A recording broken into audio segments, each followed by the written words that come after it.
राहुल और राधिका के रिश्ते की बात आगे बढ़ाने से पहले हम एक बात आपके सामने रखना चाहेंगे। राधिका के पिताजी बाबूलाल जी बोले, जी आप सब बातें खुलकर कहिए, क्योंकि हमें तो आपकी बेटी राधिका हमारे राहुल के लिए पसंद आ गई है। राहुल की माँ सुभद्रा जी बोली, जी राधिका ने बहुत जगह जॉब के लिए अप्लाई कर रखा है। थोड़े ही दिनों बाद किसी भी कंपनी से राधिका का ज्वाइनिंग लेटर आ जाएगा और राधिका शादी के बाद जॉब पर लग जाएगी। यदि आप लोग शादी के बाद राधिका को नौकरी की अनुमति दे दें तो हमें इस रिश्ते से कोई आपत्ति नहीं।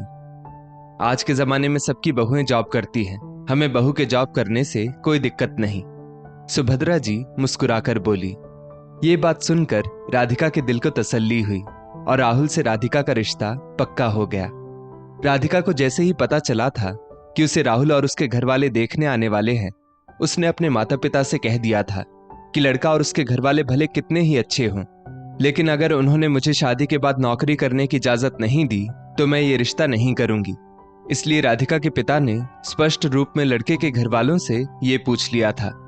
राधिका शादी के बाद भी नौकरी करने की बात सुनकर खुश थी। कुछ ही महीनों बाद राधिका और राहुल की शादी हो गई और राधिका का ज्वाइनिंग लेटर भी आ गया।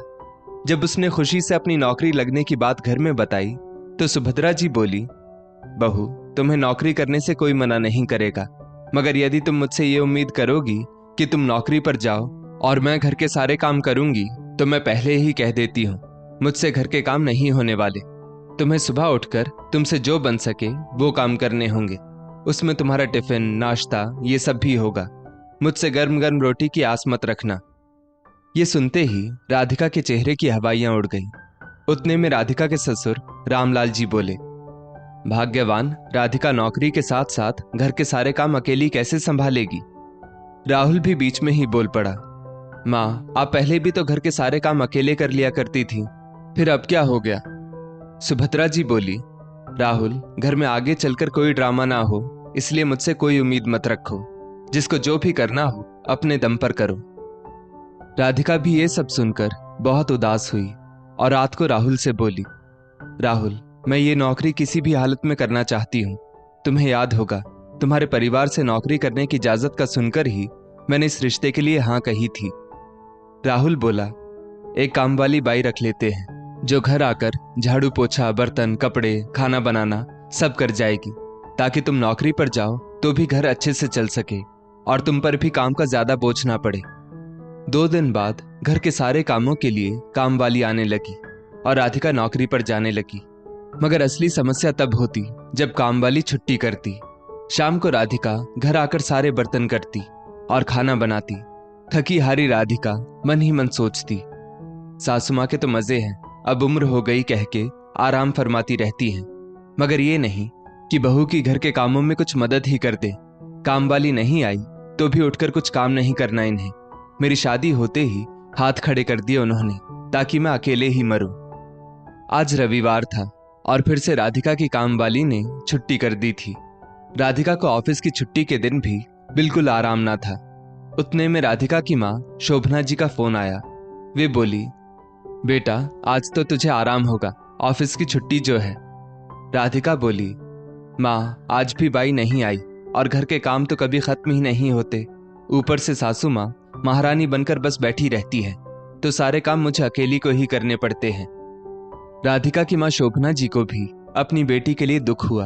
वे बोली, बेटा ऐसी सासों की वजह से ही बहुएं दुखी होती हैं, जो बोलती कुछ है और करती कुछ है।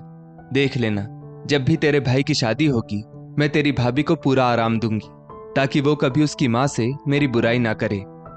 राधिका बोली, वही तो माँ, तुम कितनी अच्छी सोच रखती हो, और एक ये मेरी सास है। थोड़े दिन बाद राधिका को खबर मिलती है कि उसके पापा अचानक आए हार्ट अटैक के कारण भगवान को प्यारे हो गए। राधिका मायके आकर खूब रोती है। ऐसे समय में राधिका की सास भी उसको हिम्मत देती है। राधिका को अपनी माँ के लिए बहुत दुख होता है।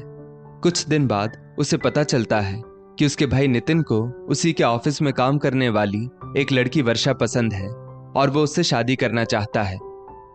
शोभना जी ने भी बेटे की पसंद के लिए तुरंत हामी भर दी और जब दोनों परिवार बातचीत के लिए मिले तब वर्षा की माँ ने शोभना जी से वर्षा की नौकरी करने की इजाजत मांगी। तब शोभना जी बोली, जी मैं घर के सारे कामकाज संभाल लूंगी। वर्षा को नौकरी करने की पूरी छूट है। राधिका भी भाई का रिश्ता पक्का करने के लिए साथ गई हुई थी। उसे अपनी माँ की सोच पर बहुत गर्व महसूस हुआ और नितिन की शादी वर्षा से पक्की हो गई।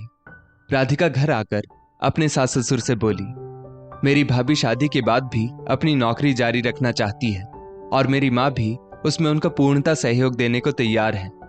पापा जी, माँ ने कहा कि बहू रोज नौकरी पर जाएगी और मैं घर संभाल लूंगी। मुझे फक्र है मेरी माँ की सोच पर। राधिका के ससुर रामलाल जी बोले, बहुत अच्छे विचार हैं समधन जी के। मगर राधिका की सास सुभद्रा जी कुछ नहीं बोली। उन पर राधिका की बात का कोई असर नहीं पड़ा। वहीं दूसरी ओर वर्षा की शादी नितिन से हो जाती है और वो दुल्हन बनकर घर आ जाती है। रोज सुबह उठकर दोनों पति पत्नी नौकरी पर चले जाते और शोभना जी घर के सारे काम संभाल लेती। शोभना जी भी खुशी खुशी घर के सारे काम करती। मगर जैसे जैसे दिन महीने गुजरने लगे, शोभना जी ने महसूस किया कि जितने वो काम करती जा रही है, उनकी बहू वर्षा उतनी ही ढीठ होती जा रही है। वर्षा रोज सुबह देरी से उठती और बना बनाया चाय नाश्ता करती और तैयार टिफिन लेकर ऑफिस चली जाती। अब तो वर्षा बात बात पर शोभना जी को झिड़कने भी लगी थी। मम्मी जी, ये क्या, आपने आज फिर टिफिन के लिए भिंडी की सब्जी बना दी? अभी 4 दिन पहले भी तो आपने टिफिन में भिंडी की सब्जी भरी थी। वर्षा गुस्से में बोली, बहू, फ्रिज में सिर्फ भिंडी की सब्जी ही थी और इतनी सुबह तो मार्केट भी नहीं खुलती, इसलिए भिंडी की सब्जी बनानी पड़ी। आंखों में आंसू छुपाते हुए शोभना जी बोली। वर्षा फिर से कड़क मिजाज में बोली, नितिन को टिफिन में भिंडी के साथ दही भी डाल दीजिएगा, उन्हें कोरी भिंडी बिल्कुल नहीं भाती। आपको भी एक ही बात ना जाने कितनी बार समझानी पड़ती है। लगता है आपकी अक्ल घास चरने गई है। ये सुनकर शोभना जी की आंखों में फिर से आंसू छलक पड़े। थोड़े ही दिनों में वर्षा ने अपनी मां बनने की खुशखबरी दी। ये खबर सुनकर शोभना जी बहू द्वारा दिए सारे घाव भूल गई और फिर से वर्षा की खातिरदारी में लग गई। वहीं दूसरी ओर राधिका भी मां बनने वाली थी। वो जब भी मां शोभना जी को फोन करती, शोभना जी बेटी को कभी अपनी कोई परेशानी ना बताती और कहती कि उनकी बहू वर्षा बहुत अच्छी है।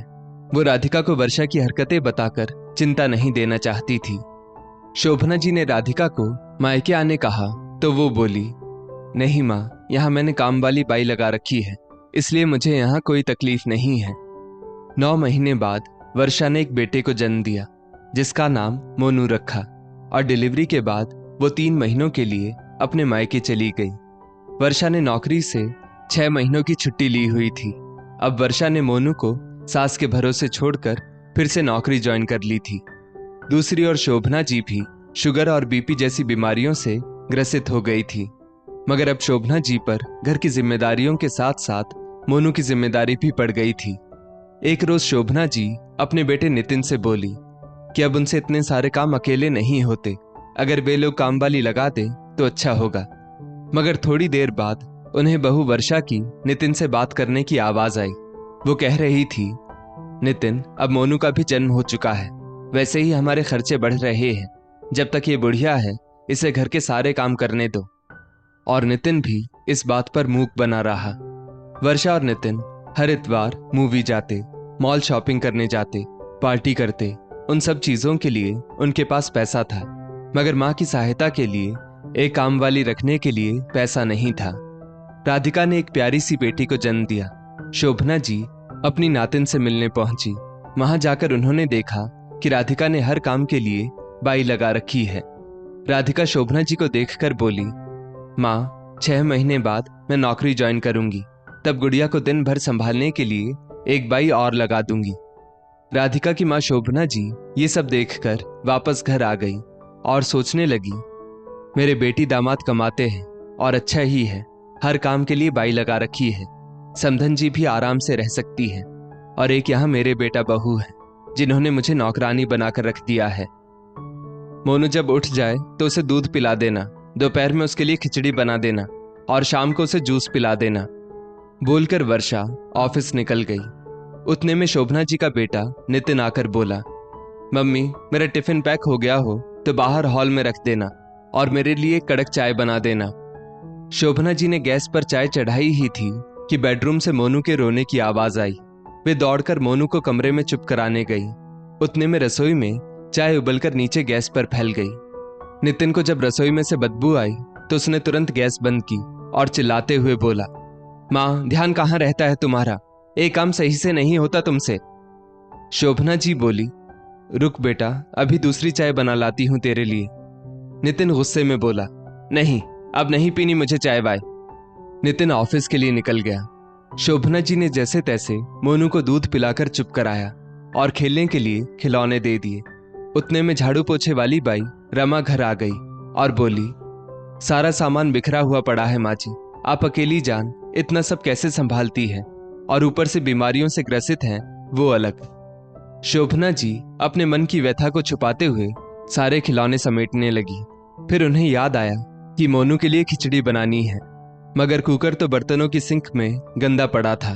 वे जैसे ही कुकर घिसने लगी, बाहर मोनू गीले फर्श पर फिसल गया था। उन्होंने तुरंत मोनू को गोद में उठाया और उसके सिर पर हाथ फेरने लगी ताकि दर्द कम हो जाए। उतने में वर्षा ने वीडियो कॉल कर दिया और कहने लगी, मम्मी जी, खिचड़ी बन गई क्या? मोनू भूखा होगा। शोभना जी बोली, हाँ, वही बनाने जा रही थी, कुकर ही मांज रही थी।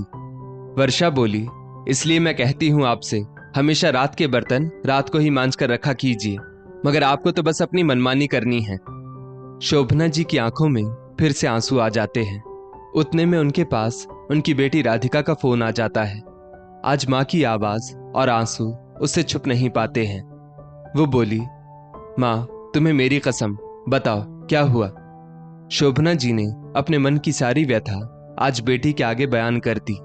राधिका को भी ये सब सुनकर झटका लगा और फोन रखकर वो उदास हो गई। राधिका के उदास होने पर सुभद्रा जी को भी अच्छा नहीं लग रहा था।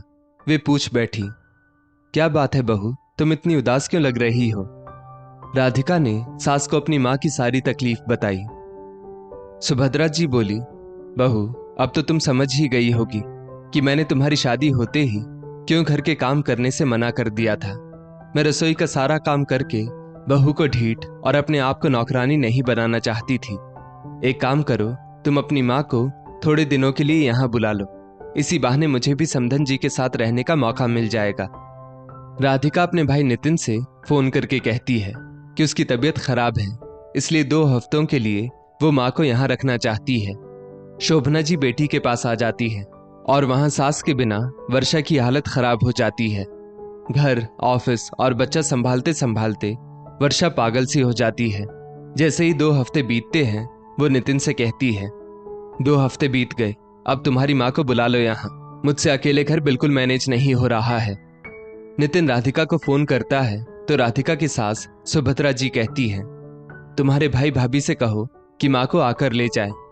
राधिका के बुलाने पर नितिन और वर्षा राधिका के घर शोभना जी को लेने आते हैं और वहां सुभद्रा जी राधिका को एक नाटक रचने के लिए कहती है। जैसे ही नितिन और वर्षा वहां आकर बैठते हैं, राधिका उसकी माँ से कहती है, माँ, जरा भाई और भाभी के लिए पानी ले आना। शोभना जी दोनों के लिए पानी लेकर आती है। थोड़े समय बाद राधिका फिर बोली, माँ, भाई और भाभी के लिए गर्मा गर्म चाय और पकौड़े बना लाना। थोड़ी देर में शोभना जी चाय पकौड़े भी ले आई। ये सब देखकर नितिन बोला, राधिका, तूने तो कहा था तेरी तबीयत खराब है, मगर यहाँ तो तू भली चंगी दिखाई दे रही है और बैठे बैठे माँ को ऑर्डर दे रही है। मुझे तुझसे ये उम्मीद नहीं थी कि तू माँ को यहाँ लाकर नौकरानी बना देगी। शोभना जी को नौकरानी राधिका ने नहीं, तुम्हारी पत्नी ने बनाकर रखा है नितिन। तुम्हारी बहन राधिका ने तो कभी अपनी सास से भी इस तरह बात नहीं की है, मगर तुम दोनों ने वहां शोभना जी को नौकरानी बनाकर रख दिया है। सुभद्रा जी लगातार बोले जा रही थी, क्या एक माँ इसलिए अपने बेटे की शादी करवाती है कि उसकी पत्नी आकर उसी की माँ को नौकरानी बना दे, और तुम बेटे होकर अपनी माँ की पीड़ा कभी महसूस ना कर पाए। इतना पैसा बचा के कहाँ लेकर जाओगे कि माँ के लिए काम वाली बाई नहीं रखी जाती तुमसे? रोज सुबह से रात तक शोभना जी चक्कर घिन्नी की तरह काम करती है और बदले में तुम लोग उन्हें ताने उल्हाने देते हो। क्या उन्हें दुख नहीं होता? ये सब नाटक राधिका से मैंने ही करने को कहा था। नितिन और वर्षा वहां बैठे बैठे शर्म से जमीन में गड़े जा रहे थे और फिर वे दोनों शोभना जी से माफी मांगने लगे। वर्षा बोली, माँ, आपने तो मुझे हमेशा माँ बनकर प्यार दिया, मगर मैं आपको सास भी ना समझ पाई। मुझे माफ कर दो माँ। नितिन भी बोला, माँ मैं भी तुमसे कठोर शब्दों में बात करता था। मैं तो अपनी ही माँ की भावनाओं की कद्र नहीं कर पाया। शोभना जी तो बेचारी एक माँ थी। बच्चे कितने भी नालायक हों, माँ का दिल बच्चों को माफ कर ही देता है। शोभना जी उनके साथ वापस अपने घर आ गई। दूसरे ही दिन वर्षा ने खाना बनाने वाली, बर्तन वाली और मोनू को संभालने वाली लगा दी। अब दोनों बेटे बहू की आंखें खुल चुकी थी और वे शोभना जी को इज्जत और प्यार देने लगे थे। दूसरी ओर राधिका भी अब खुश थी। उसकी सास द्वारा बताए नाटक से सभी का भला हो गया था। राधिका ये खुशखबरी सुनाने बाहर सुभद्रा जी के पास जाती है तो देखती है सुभद्रा जी हाथों में नेल पेंट लगा रही थी। रामलाल जी उन्हें छेड़ते हुए कह रहे थे, अब किसको दिखाना है जो इतना बन सवर रही हो, अब तो बूढ़ी हो गई हो। सुभद्रा जी कह रही थी, जी मैं किसी को दिखाने के लिए ये सब नहीं कर रही। मैं तो इसलिए ये सब करती हूँ क्योंकि इन सब से मुझे खुशी मिलती है। पहले घर परिवार और बच्चों की जिम्मेदारियों में मैं खुद पर ध्यान ही नहीं दे पाई। अब इस उम्र में शौक पूरे नहीं करूंगी तो कब करूंगी? इस उम्र में अपने लिए नहीं जीऊंगी तो किसके लिए जीऊंगी? राधिका ये सब देखकर मुस्कुरा दी और सोचने लगी, सही तो कह रही है मम्मी जी। औरतें अपनी पूरी जिंदगी अपने पति, ससुराल और बच्चों को समर्पित कर देती हैं। फिर बहुएं आने के बाद तो कम से कम इन्हें अपने काम से फ्री होकर अपने लिए जीना चाहिए, वरना जिंदगी कहाँ किसी का इंतजार करती है। इसलिए अपने सारे शौक बुढ़ापे में जरूर पूरे करने चाहिए। दोस्तों, इस स्टोरी को लेकर आपकी क्या राय है नीचे कमेंट करके जरूर बताइएगा और ऐसी ही और भी बेहतरीन वीडियोस के लिए हमारा पेज जरूर फॉलो करें। धन्यवाद।